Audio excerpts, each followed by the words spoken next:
दोस्तों, आज की कहानी का नाम है दर्द का रिश्ता। मैं जैसे ही एक दुकान से शॉपिंग कर बाहर आई तो मेरी नज़र सामने ही बन रहे मॉल पर गई। वहाँ पर 10-15 मजदूर काम कर रहे थे। उनमें एक औरत पहचानी पहचानी सी लग रही थी। उसका ध्यान मेरी ओर नहीं था। दिमाग पर जोर डाल ही रही थी कि एकदम से याद आ गया कि अरे, ये तो मेरी बचपन की सबसे प्यारी, बहुत ही अजीज सहेली रोहिणी है। हम कक्षा 10वीं तक साथ ही पढ़े थे। हमारे घर भी पास पास ही थे, इसलिए गर्मियों की छुट्टियों में भी एक दिन भी हमारा ऐसा नहीं जाता था कि हम आपस में न मिले हो। हम एक बार खाना न खाकर रह सकते थे, लेकिन एक दूसरे से मिले बिना नहीं रह सकते थे। 10वीं के बाद मेरे पापा का ट्रांसफ़र हो गया था और हम नागपुर आ गए। हमारे बीच कुछ सालों तक पत्र व्यवहार चालू था, लेकिन बाद में मैं पढ़ाई में व्यस्त हो गई और हमारा संपर्क टूट गया। आज पूरे 20 सालों बाद मैं उसे देख रही थी। मैं अपने आप को रोक नहीं पाई और उसे ज़ोर से आवाज़ लगाई, रोहिणी। अपना नाम सुनकर उसने पलट कर देखा। वो भी मुझे देखते ही पहचान गई। सीमा तुम? सॉरी आप? सॉरी की बच्ची, ये आप क्या है?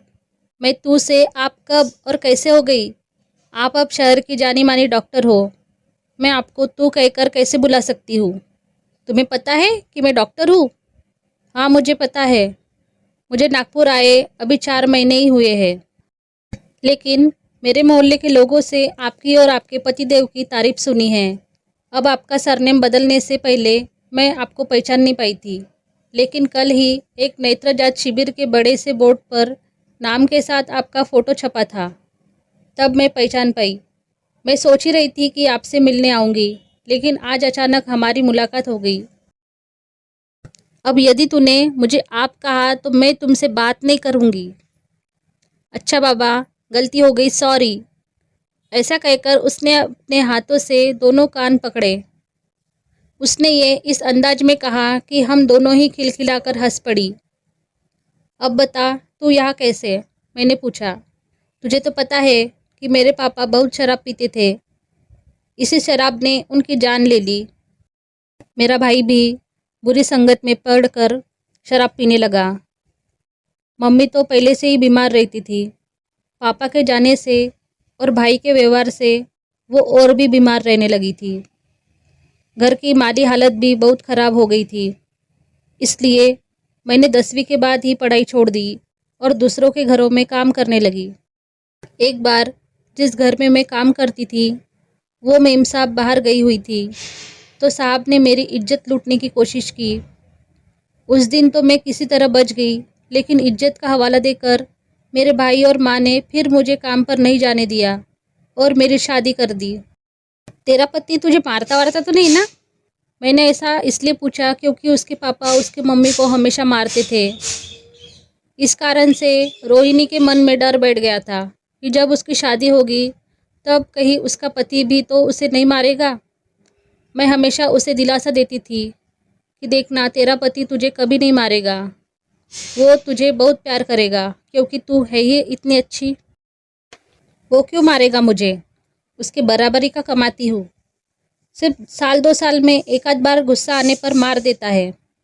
अब उतना तो चलता है। मेरे पापा जैसे बार बार मम्मी को मारते थे वैसे नहीं मारता। वैसे वो बहुत अच्छा है, बस तेरे जैसा मान सम्मान नहीं है मेरा।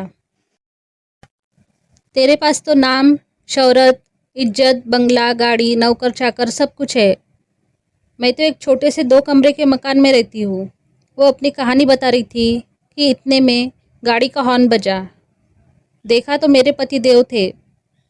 उन्होंने सीमा पर एक तिरस्कार भरी नज़र डाली तो मैं डर गई।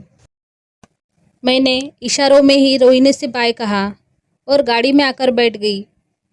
गाड़ी में बैठते ही ये मुझे डांटने लगे, एक डॉक्टर होकर तुम्हें इतनी सी भी तमीज़ नहीं कि सड़क पर खड़े होकर एक काम वाली बाई से इतना हंस हंस कर बातें कर रही थी।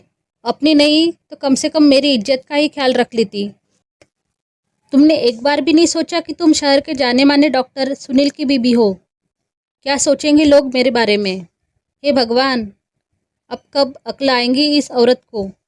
ये सब इन्होंने इतने गुस्से से और ज़ोर से बोला था कि रोहिणी को सब सुनाई दे गया। मैं अपमान का घूंट पीकर रह गई। मैं मन ही मन सोचने लगी कि रोहिणी ने कितनी सहजता से कह दिया कि मैं भी बराबरी का कमाती हूँ। कमाती तो मैं भी हूँ, लेकिन मेरे पति की नज़रों में मैं एक डॉक्टर होने से पहले एक औरत हूँ और उनकी बीवी हूँ, जिसकी हैसियत उनके सामने कुछ भी नहीं। डॉक्टर होने से मेरी औरत वाली हैसियत नहीं बदलने वाली। इसलिए एक डॉक्टर होने के बावजूद मुझे अपने पति से इज्जत नहीं मिलती। कुछ दूरी पर खड़ी होकर हमारी ओर देख रही रोहिणी को मेरे मान सम्मान की असलियत पता चल गई थी। वो मेरा दर्द समझ चुकी थी। सच में दर्द का रिश्ता तुरंत बन जाता है और ये रिश्ता बहुत मजबूत भी होता है।